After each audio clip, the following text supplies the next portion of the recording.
बिस्मिल्लाहिर्रहमानिर्रहीम first year class. क्योंकि आपको पता है कि आपकी बुक्स जो हैं वो आ चुकी हैं मार्केट में, तो हम जो है ना वो ऑफिशियली स्टार्ट कर रहे हैं अपनी सीरीज़ को, जिसके अंदर हम ऑनलाइन लेक्चर्स के अंदर अपना फर्स्ट ईयर का मैथमेटिक्स का कोर्स जो है ना वो as soon as possible complete करेंगे। तो विदाउट वेस्टिंग एनी टाइम हम चैप्टर नंबर 1 से स्टार्ट करते हैं। लेकिन उससे पहले आपसे रिक्वेस्ट है कि काइंडली वीडियो को कंप्लीट देखिएगा ताकि आपको मेथड की समझ आ जाए और आप फेमिलियर हो जाएं मेरे मेथड के साथ। और अगर आपको अच्छा लगे या फिर आपको ये मेथड ठीक लगे तो आप दूसरों के साथ शेयर कर सकते हैं और चैनल को सब्सक्राइब करके आप इस चैनल के साथ जो है ना वो जुड़े रहेंगे। तो स्टार्ट करते हैं जी यूनिट नंबर 1 के साथ, जिसका नाम है कॉम्प्लेक्स नंबर्स। तो सबसे पहले हम कॉम्प्लेक्स नंबर्स को डिफाइन कर लेते हैं। कॉम्प्लेक्स नंबर्स क्या होते हैं? तो इसकी डेफिनेशन है जी the numbers of the form a plus B iota where A B belongs to real numbers. ठीक है जी, जो हमारे पास कैपिटल R वाला सेट होता है इसको हम सेट ऑफ रियल नंबर्स बोलते हैं।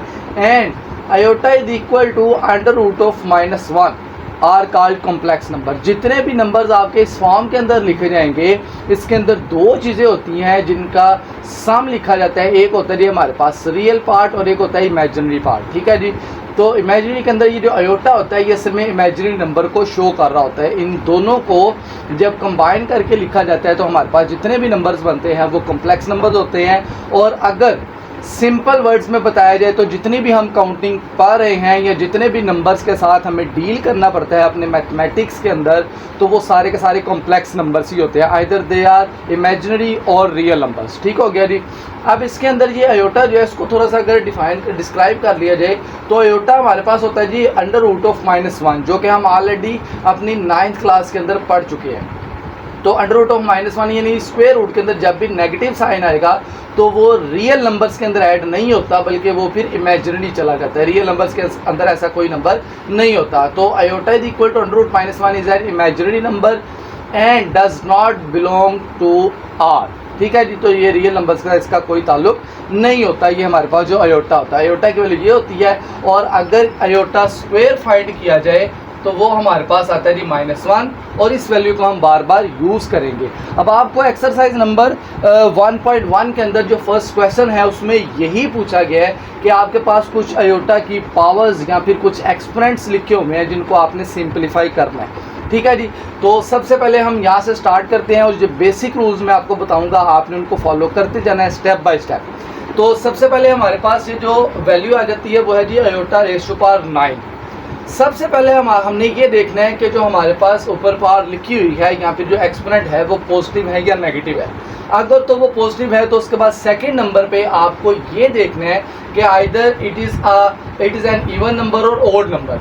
जो एक्सपोनेंट है अगर तो वो इवन नंबर होगा तो आपने अपना स्टेप स्टार्ट करना है, इसको सॉल्व करना स्टार्ट कर देना है। लेकिन अगर आपके पास आयोटा का जो एक्सपोनेंट है वो ओड में लिखा हुआ है तो आपको ये करना है कि इसका एक्सपोनेंट इवन में सेपरेट कर लेना है और एक आयोटा जो है वो सेपरेट हो जाएगा इसके साथ ही मल्टीप्लिकेशन में। यानी यहाँ पे टोटल 9 आयोटास हैं जो मल्टीप्लिकेशन या प्रोडक्ट की शक्ल में लिखे हुए हैं। तो हमने इवन नंबर के लिए एक आयोटा साइड करके बाकी इवन नंबर में आयोटा की पावर 8 बना लेनी है।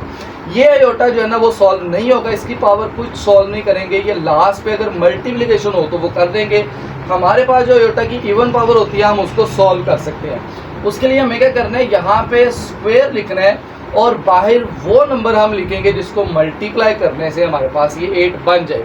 यानी 2 into something is equal to 8 बनता है तो ऑब्वियसली यहाँ पे हमारे पास 4 आ जाएगा कि 2 इंटू 4 इज इक्वल टू 8। यानी एक पावर को हमने 2 में स्प्लिट कर देना है। यहाँ पे 2 ही आएगा क्योंकि हमारे पास आयोटा स्क्वायर की ही वैल्यू होती है। तो बाहर हम एक पावर लगा के इसको कंपनसेट कर लेंगे और ये जो आयोटा हमने सेपरेट किया था वो एज इट इज़ नीचे फॉलो किया जाएगा। उसके बाद हमें पता है जी कि आयोटा स्क्वायर जो है वो -1 के इक्वल होता है। तो हमने ये रेफरेंस दे के यहाँ पे आयोटा स्क्वायर की वैल्यू जो है वो -1 लिख देनी है, बाकी एज इट इज़ ही फॉलो किया जाएगा। फिर उसके बाद हमने ये -1 की पावर सोल्व करनी है। हमें पता है कि मैथमेटिक्स का रूल है कि अगर नेगेटिव के ऊपर जो पावर आ जाती है या एक्सपोनेंट आ जाती है अगर वो इवन हो तो वो नेगेटिव तो ख़त्म हो जाता है और 1 की कुछ भी ऊपर एक्सपोनेंट में जो ना वो वैल्यू लिख दी जाए, कोई भी पावर लिख दे तो उसका रिजल्ट 1 ही होता है। तो ये सॉल्व करने के बाद हमारे पास 1 आ जाएगा और into iota as it is लिखा जाएगा।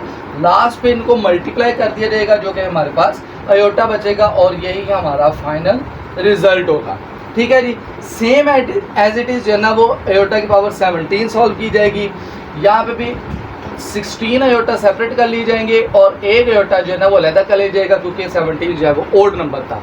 उसके बाद 16 को हमने स्क्वायर लगा के बाहर 8 पावर के साथ स्प्लिट कर लेना इसकी पावर को, और जो आयोटा सेपरेट किया था वो एज इट इज़ फॉलो होगा। यहाँ पे फिर हमने आयोटा स्क्वायर जो है वो -1 यूज़ करना है तो उसका रेफरेंस दे दिया जाएगा और आयोटा स्क्वायर की जगह पे -1 लिख दिया जाएगा। ठीक हो गया जी। उसके बाद फिर because it is an even power तो फिर नेगेटिव जो है वो वैनिश होकर यहाँ पे ख़त्म हो जाएगा और 1 की पावर समथिंग जो है वो 1 ही होगा। तो 1 इंटू आयोटा हमारे पास आयोटा रिजल्ट में आ जाएगा। ठीक है जी। उसके बाद नेक्स्ट हमारे पास क्वेश्चन लिखा हुआ है, उसमें ब्रैकेट के अंदर जो है ना वो ऑलरेडी स्टार्टिंग में पावर लिख दीजिए, एक साइन लिख दिया गया है। ठीक है जी। अब ये नेगेटिव साइन को पहले हम इस पावर के अकॉर्डिंगली सॉल्व करेंगे क्योंकि इस नेगेटिव के ऊपर जो एक्सपोनेंट आया है वो ओड है तो नेगेटिव एज इट इज़ रहेगा और आयोटा की पावर जो है ना वो 90 लिखी जाएगी। अब जैसे हमने ये वाले क्वेश्चन सॉल्व किए हैं बिल्कुल एज इट इज़ ये सॉल्व करेंगे, लेकिन नेगेटिव साइन वैसे ही नीचे कंटिन्यू चलता चला जाएगा, कंटिन्यू वैसे ही करेगा। तो माइनस लिख के हम आयोटा जो है ना क्योंकि ओड नंबर्स हैं तो 18 सेपरेट कर लेंगे और एक आयोटा अलहदा कर लिया जाएगा। फिर 18 जो है ना वो आयोटा सॉल्व करने के लिए आयोटा स्क्वायर लगा के उसके ऊपर पावर 9 लिख दी जाएगी और जो सेपरेट किया था आयोटा वो फिर एज इट इज़ लिख दिया जाएगा। उसके बाद नेक्स्ट स्टेप में हम आयोटा स्क्वायर की जगह पे -1 लिखेंगे, पावर 9 लगा दी जाएगी, ये नेगेटिव लिखेंगे। अब क्योंकि हमारे पास माइनस के ऊपर जो पावर आ रही है वो ओड नंबर है तो नेगेटिव को हम ख़त्म नहीं कर सकते, वो तो एज इट इज़ नीचे आंसर में आएगा। 1 के ऊपर जो 9 पावर लिखी हुई है वो रिजल्ट हमें 1 ही देगा और साथ में मल्टीप्लिकेशन आयोटा की। तो दो जब नेगेटिव साइन मल्टीप्लाई होंगे क्योंकि हमें पता है कि नेगेटिव अगर इवन टाइम्स आ जाए प्रोडक्ट के अंदर तो वो रिजल्ट में पॉजिटिव हो जाता है और 1 इंटू आयोटा जो है वो हमारे पास आयोटा ही आ जाएगा रिजल्ट में। उसके बाद जो हमारे पास यहाँ पे लास्ट क्वेश्चन लिखा हुआ है तो स्टूडेंट्स अगर इसको देखा जाए तो यहाँ पे आयोटा जो है ना वो बिल्कुल भी मेंशन नहीं किया हुआ और ये थोड़ा सा ट्रिकी हमें दिया हुआ है वो इस वजह से कि यहाँ पे -1 की जगह पे हमें आयोटा खुद लिखना है। जैसे हम आयोटा स्क्वायर की जगह में -1 लिखते आ रहे हैं इसी तरह से -1 की जगह पे हम आयोटा स्क्वायर खुद लिखेंगे और सामने इसके बिल्कुल हम रेफरेंस माइनस का जो है ना वो मेंशन कर देंगे। ठीक है जी।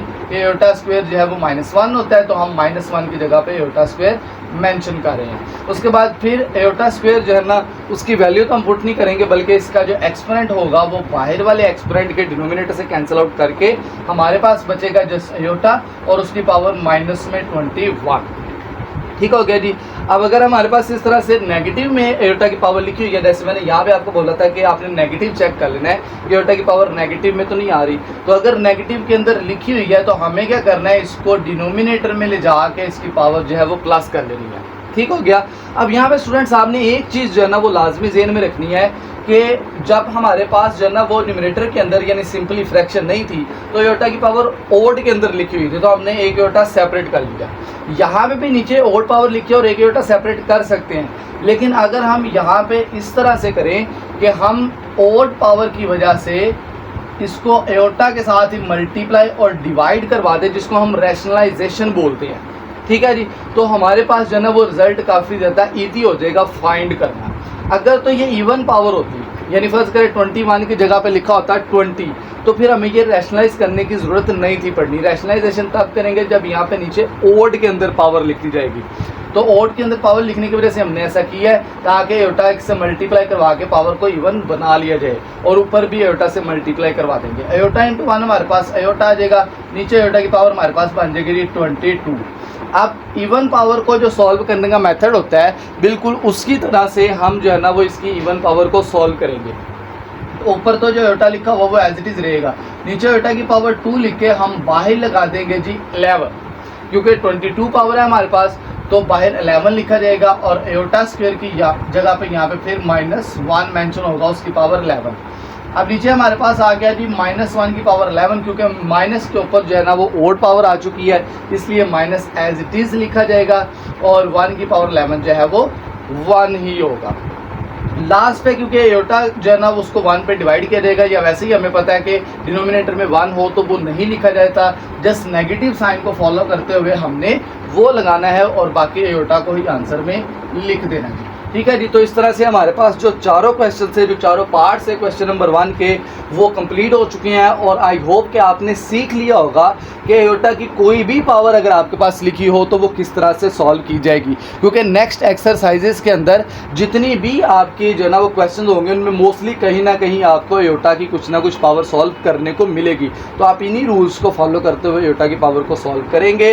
और आई होप कि आपके लिए ये बहुत ज़्यादा बेनिफिशियल होगा लेक्चर, और आइंदा के लिए भी आपके लिए इसी तरह से बेनिफिशियल लेक्चर्स मैं अपलोड करता रहूँगा। Thank you so much.